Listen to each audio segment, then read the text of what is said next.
Usapan kasi natin ngayong Yes. araw na ito, yung gusto niyo na magkaroon ng firearm, bawat Pilipino na gustong magkaroon ng firearm. Now, let's start sa general principle. Is owning a firearm a right or a privilege? May I ask from the private sector first?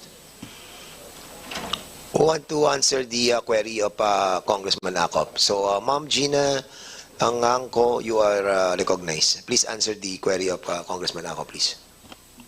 Mr. Chair, Congressman Acop, it is a right of every citizen to protect themselves, No, I'm not asking that question. regardless of I'm what we asking use the legally. question whether ownership of a gun is a right or a privilege. Well, since we You have right to defend that is in ourselves the Constitution. with whatever legal Kindly answer my unit, question then directly, we yes or believe no? it is a right. Wait, Ma'am. Please, when the members of this committee is speaking, don't interrupt. I'm Please sorry, wait sir. for I will the, follow the protocol. Yes, please wait for the members to finish first, and then you can reply. Go ahead, Congressman Acop, please. Is ownership of a gun a right or a privilege? Yes, Mr. Congressman, we Yes. believe No it more. is Yeah. a right. It's okay. Yes. How about you, If Mr. we're Reyes? qualified. It's a right. The open mic. Open mic, Mr. Reyes, please. Very specific yung tanong ko, ownership of a gun. Yes, It's a right? it's a right. Like, Okay. It's almost like owning a car. It's a right to own a Okay. car. Yeah. Kayo po, Madam, Comelec. Attorney James or Attorney Bautista, you can reply to the query. Please answer. In my opinion po, Your Honors, it is a privilege to own a firearm. thank you. Kayo po.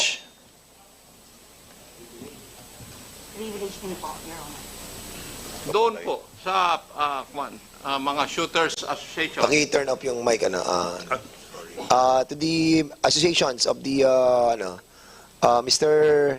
Attorney Gutierrez, you are raising your hand, please. Attorney Rodriguez, Your Honor. Anyway, technically and legally, it is a statutory right. A right granted by law. Okay. You want to ask? Kindly present to me a provision of law that makes it a statutory right, that ownership of a gun is a right. Yes, Your Honor. What provision of law?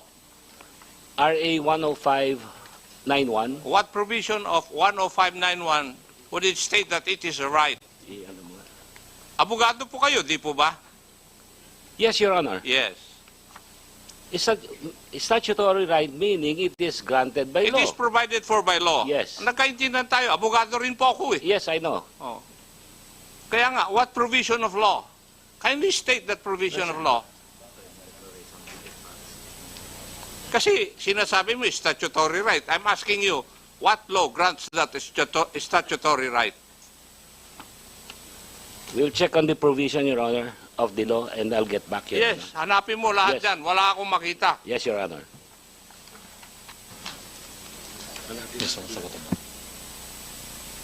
Members of the PNP, you want to reply to the query of Congressman Acop, please? Simple lang naman tanong eh. Sige na po. You want to answer? Mr. Sige, Chair, go ahead. Please Mr. state Chair. your name. Attorney Castillo from DND. From DND? From DND. Go The ahead. right to own firearms under the law is only a privilege, right, Mr. Chair? The rights that are mandated are those the right enshrined in our Constitution. But the right to own firearms is merely a privilege, Mr. Chair. Thank you. PNP, please. Sir, it is a privilege. We have a Supreme Court ruling to that effect, sir. DILG? Asek Racho, please. Mr. Chair, it is a privilege, sir. All right. So, privilege. About transnational crime. Attorney Martin Ontok. Your Honors, I would have to echo the sentiments of my colleagues. It is a privilege, Your Honor, and not a right. Colonel Dilag, Ano ang Supreme Court decision which says na ownership of a firearm is a privilege and not a right? Kasi binanggit mo na merong Supreme Court decision. Eh. Yes, sir. The Chavez versus Romulo, sir. I beg your pardon? Chavez versus Romulo, sir. When was that promulgated? 2009, sir. 2009. Okay. Would you agree with that, attorney? Doon sa huli. Congressman Akop, can I be allowed to speak? Attorney Lacambra, Your Honor. Okay, you are recognized, Attorney We need Lacambra. to distinguish between the two basic rights. Since it's now allowed by the law, it's Ano po now ang considered allowed by law? for the RA Let's be clear about 10591, it, Your Honor. kasi very specific yung tanong ko. Yes, Your Honor. Ownership of a gun. It is is it a a- right or privilege? We need to distinguish, Your Honor. Since it's now allowed by law, What do it you is need to a distinguish sa ownership of a gun? it's now a statutory right, Your Honor. Ownership Because- of a gun? Yes, Your Honor. Ano po Statutory ang right. provision? The state policy of the RA 10591 itself states, Your Honor, granting the private citizen to the right to own a licensed firearm, Your Honor. Will you It's a please read that statutory provision right. of law na specifies ownership of a gun? Yes, Your Honor. The right to own a gun or right to self-defense ang sinasabi. My partner will answer it, Your Honor. So we have the copy of Republic Act 10591. What particular section of Republic Act 10591 are you pertaining with? Kasi yun ang tanong ni Congressman Akop. Yes, Your Honor. Sige, state it, please. Article on registration and licensing, Article what? Section 8, anong article? Article 3, Your Honor. Article 3 of RA 10591, Section 9, it says there, subject to the requirements set forth in this Act and payment of required fees, a qualified individual may be issued the appropriate license under the following categories. May be issued. Yes, May be issued. yes. In other words, it is subject to regulations. Well, Would you agree with me? yes, Your Honor. Of course. That's 10591. I think we are getting confused I'm between a not privilege. confused, attorney. No, the I'm confusion. the one asking questions here. Yeah, okay. I'm not confused. Okay. I would like to read also a decision of the Supreme Court I'm familiar entitled with that, Your Acosta versus Ochoa, date, GR number 2111559, October 15, 2019. The gist of that decision is that use of firearms is a privilege, not a right. There is no constitutional right to bear arms. Neither is the ownership or possession of a firearm a property right. We agree, Your Honor. I'm Eh, familiar with- wala na tayong pagdebatihan kung nag-agree ka, attorney. Hindi. Di ba? It is- I think we Ikaw have naman. to So, Ikaw attorney- naman eh, Sa attorney gusto mo pa Gutierrez. lumusot eh. Huwag kang clarify the lumusot. privilege and statutory right. It's practically almost the same and synonymous. Walang nagsasabi directly na statutory right to own a firearm. No. I would beg to disagree with you. Thank you, Your Honor. Yes. Alright. Huwag ka na lumusot, So, attorney. ang pinag-uusapan Kasi po, bago ako pumunta rito, nag-research na ako. Kayo, hindi nyo pa nga siguro nababasa yung mga ito eh. We are very familiar with that, Your Oh, Honor. come on, attorney. Don't tell me that crap. Itong tanda kong ito, marami na ako nakasalamuhang kagaya mo. Itong palusot. Thank you, Your Honor. okay. Alright. Now, there's another go ahead, question. go ahead, Congressman Akop. General principle, Mr. Chair, regarding this issue. Now, dito ngayon, pag-uusapan natin, which is more important, accessibility or safety? Matanong ko pa nga kayo, ano po ang mas importante? Kasi, if I read the provisions of the bills, ginagawa, mas gusto natin na mas accessible ang firearms at saka ammunitions. Now, which is more paramount? Accessibility to firearms or safety of the people? Okay, resource persons who wanted to answer. Mr. Chair, if I may. DND, please, answer. Under the Constitution, Mr. Chair, under the General Welfare Clause, is the safety that's more paramount, Mr. Chair. Thank you. What's your reply, please? Under the General Welfare Clause of the Constitution, it is the safety which is more paramount, paramount. than accessibility, Yes, Mr. Chair. paramount consideration is the safety. Okay. PNP, again. TND. PNP. The population, that comes first. Okay. Nika, you want to answer? Just like with the position of the PNP, sir, safety. So the ILG, same position? Yes, sir. Safety of the people, And also sir. the national crime? Yes, Mr. Same? Chair. Same. All right. The manufacturers and the dealers associations, you want to answer under the query of Congressman Akop? Please, the one wearing a white polo, please answer back. That's attorney. Thank you, Honorable Chairperson. We actually agree with the sentiments of the government personnel that the safety of the public is something to keep into consideration. Although we would also like to submit that the accessibility and also the safety does not necessarily contradict each other, that there could be a picking of certain provisions which may be both beneficial to both the safety of the general welfare of the public as well as also making it accessible to some licensed individuals, because as we know, and as also pointed out by the Representative Akop, and correctly so, that the ownership of firearms, it is actually a privilege.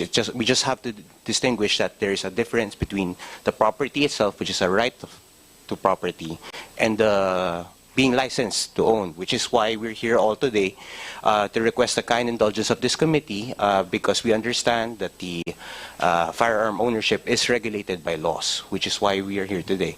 Having said that, we also submit that there is a possibility of promoting both accessibility and also the public safety, which is why we have to look into both jurisprudence, as also cited by the committee members here today, as well as relevant statistics, whether both local or international, to see trends, if there is any merit to promoting one sort of restriction over the other. Thank you, Mr. Chair. Any other resource persons who wanted to answer back? Mr. Rico? Mr. Rico? Yes, thank you for recognizing this input, Honorable Fernandez. So for our feedback, this comes from our experience of owning firearms for many years now. Of course, we all want safety, and our firearms laws here in the Philippines at present are actually doing a very good job at keeping the public safe. However, I believe that there is somewhat of a false dichotomy here between having to choose between safety and accessibility, because the reality here is that we can have both. We can have both. We can have very safe firearms laws and at the same time improve the efficiency to help lawful gun owners. And the reason why this is important is because the more we restrict firearms ownership, the more loose firearms proliferate. It is very easy for criminals to acquire firearms illegally. And if we make it very difficult for people to own firearms, it will only mean that criminals will have a bigger disadvantage over us, and the more likely that firearms being sold in the black market will proliferate, because legal firearms are very difficult to acquire. So I think that we can accomplish both by working together. Thank you. Okay, thank you so much. Actually, mag-12 na, and we have another schedule. And probably, if Chairman Akop is already done. You're not yet done. Sige, go ahead. I might be a member of the technical working group. Gusto kong malaman na kung ano kaisipan nila eh. All right. Bago kuwan. So you want to this other resource person to answer as well? Sinasabi po nila, the right to own a firearm is associated with the right to self-defense. Ganon yung mga statement na naririnig ko po sa inyo eh. Di po ba? Would you agree with that? Who wants to answer? From the...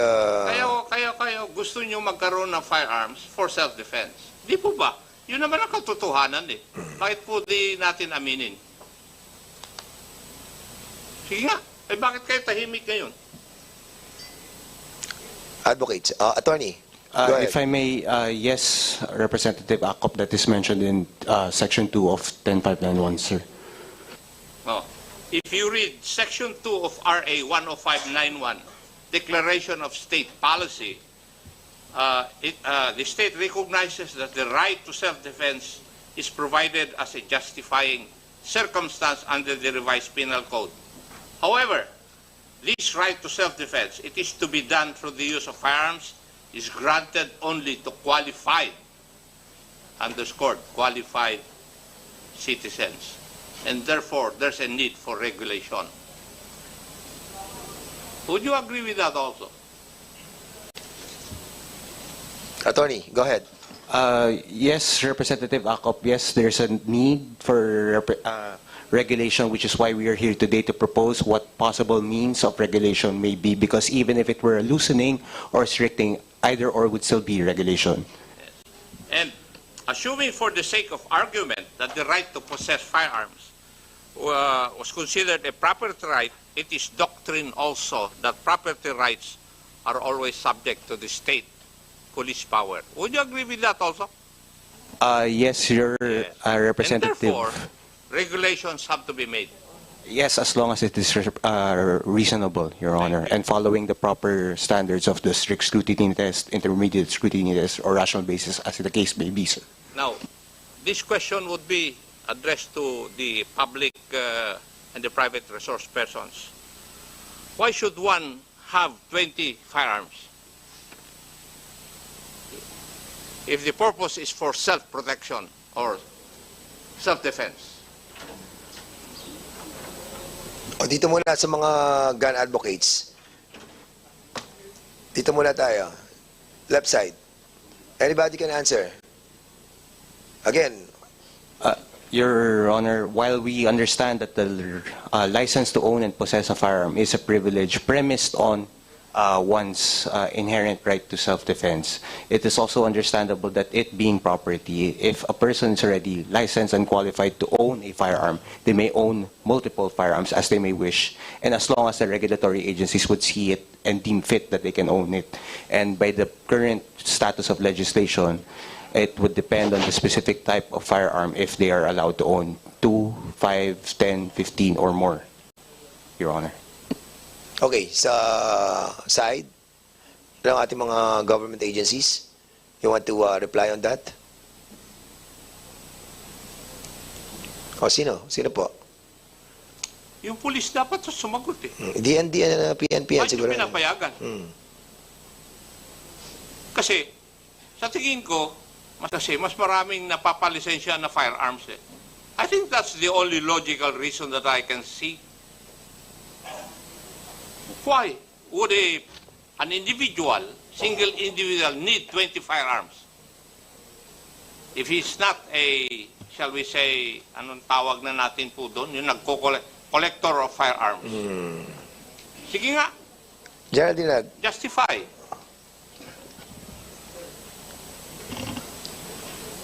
Mr. Chair, we have gun owners or shooters who likes to compete in every category. Merong pistol, merong revolver, meron din pong rifle. But meron din pong shotgun. Pero meron din po talaga, sir, napansin kami na nangongolekta lang po ng mga various calibers ng firearm. Under the law, meron kayong category ng mga firearms collector eh. Di ba? But you are not answering my question. What is the logic behind an individual owning 20 firearms if he is not a firearms collector?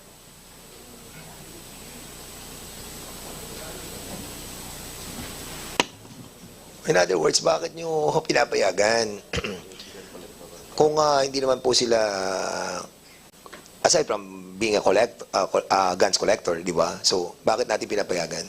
Before, Sige. nung nasa serbisyo pa ako, one long and one short lang ang allowed eh. Would you agree with me also? Yes, sir. Yes. One long, one short lang allowed. Nabago na ng mga batas. Now, give me the logic why an individual person would be allowed to possess 15, 20 firearms. Bakit?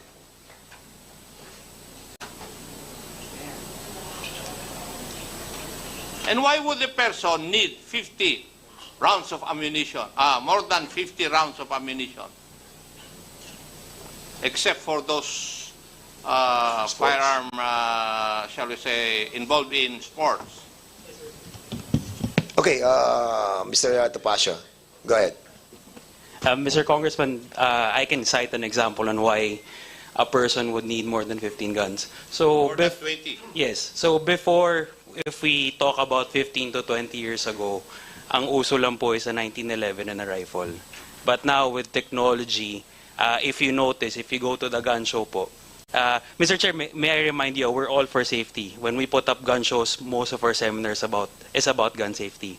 We prioritize safety. Most shooters prioritize safety before they even shoot. That's the first thing you are taught. So with regards to a person owning 20 guns, it's different for every scenario. For example, I'm a sport shooter. If I get into a category, let's say for example, pistol caliber carbine, when I compete, I don't buy one gun. I buy two. So dalawa na kagad yun. I also buy, for every category that I compete with, I need two guns, especially if I'm serious, if I want to compete. Because pag nasira ang isa, I have no time to repair or replace. And another po, with regards naman po to self-defense, dati po lahat full-size pistol. Now we have a full-size, you have a subcompact, you have a compact, you have a micro pistol. So you have 4 different sizes already for pistols. And as time goes by, every now and then, a person would buy a new gun because masyado na malaking baril ko. I used to carry a full size, but as I am getting older, I would want something more compact. Dati, all steel ang baril ko. Now I want a polymer pistol. So that's one of the reasons why people have more than 15 or 20 guns. Because there are times that I have to buy 2 guns for competition, and at the same time, if I have a permit to carry, I have the option now because I bought a compact, a subcompact, or a micro pistol, or a full-size pistol. So that's probably, Your Honor, kung one of the reasons why people need 15 or 20 guns. They can be competing. There's new technology. There are even pistols right now that are foldable. I don't want to carry a pistol in my bag kasi sumasabit siya. So there's a foldable Glock pistol now that's available in the market. And there's a smaller revolver that's smaller than a micro pistol. So every person who are qualified to purchase a firearm, every person who has an LTOP has the option to buy these guns. And as long as they can pay, as long as they can register their firearms, as long as they comply with all the legal requirements that 10591 and the PNP set, as long as they are able to renew their firearms every time, there's nothing wrong with that. Kasi at the end of the day po, Mr. Chair, from our perspective po, we'd prefer po kasi na okay na marami ka, basta rinirehistro mo, basta rini-renew mo. As long as we have the data kung nasaan yung mga baril mo, we're fine with that. Kasi, believe it or not, Mr. Chair, we are one of the most strict when it comes to issuing licenses. Doon po tayo magdidebate na, Mr. Topacio. Yeah. And I will stand at the plenary to object to that if these bills will pass the committee level. I wouldn't agree na dapat kung po pwede magkaroon ka ng 20 na firearms. Gusto ko na bumalik sa dati. That's why, Mr. Chair, if I may po, no, during my statement kanina, it's important to take note that 10591 is primarily for the legal gun owners. Kasi if we assume that all legal gun owners with RA 10591, those who have more than 20 guns, kung i-assume natin na all those people are may masamang balak, even we could even ask the president to. I'm not assuming anything. Don't put words into my mouth. I did not assume anything. That's why, Mr. Your Honor, if I may po, that's why po I emphasize that we separate those legal gun owners who conform to RA 105.9 one, and those illegal gun owners or illegal manufacturers, illegally possessed firearms, should be separate. Because what we want, why we support these amendments is because aside from the industry that it supports and the economic impact that it has, it also alleviates the problems that gun owners have been experiencing for the past how many years? Because this bill was passed 2014, and we have had IRRs that have overreached already, and that's why we're correcting it now, and that's why we support po yung amendments po. Could you please give me an example where an IRR provision has overreached? So, a perfect example, Your Honor, in your law, RA 10591, I'll give you an example po na ngayon po. It's sort of an issue sa industry. We have a provision in RA 10591 that allows every gun owner to own 7.62 by 39 and below. As of now, only 223s are being licensed. 7.62s haven't been allowed for the longest time because there was a restriction set by the previous administration na bawal nga po ang mga calibers na to. But in your law, it is stipulated that it is allowed. But in your IRR, I think they... Yeah, pinagbawalan na po siya. But I think, Your Honor, 223s pinapayagan na po ngayon, but the rest of the calibers until now hindi pa rin po. PNP, would that be true? Yes, sir. Yes. Yes, sir. May know the basis of the PNP, why you are not following the law?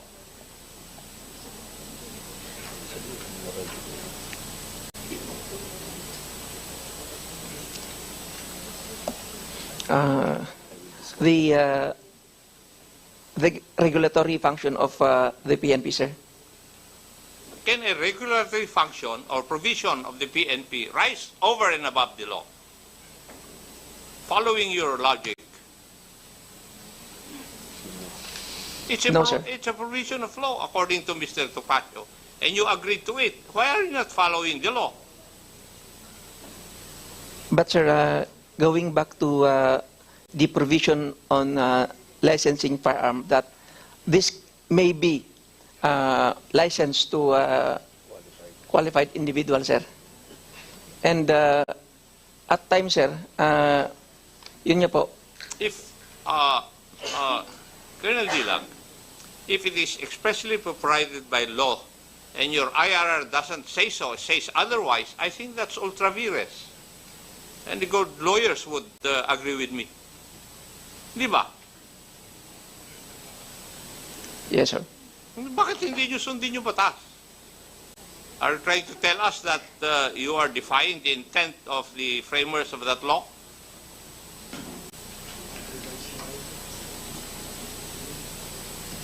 Yung sinabi ni Mr. Topacio. We'll look into it, sir.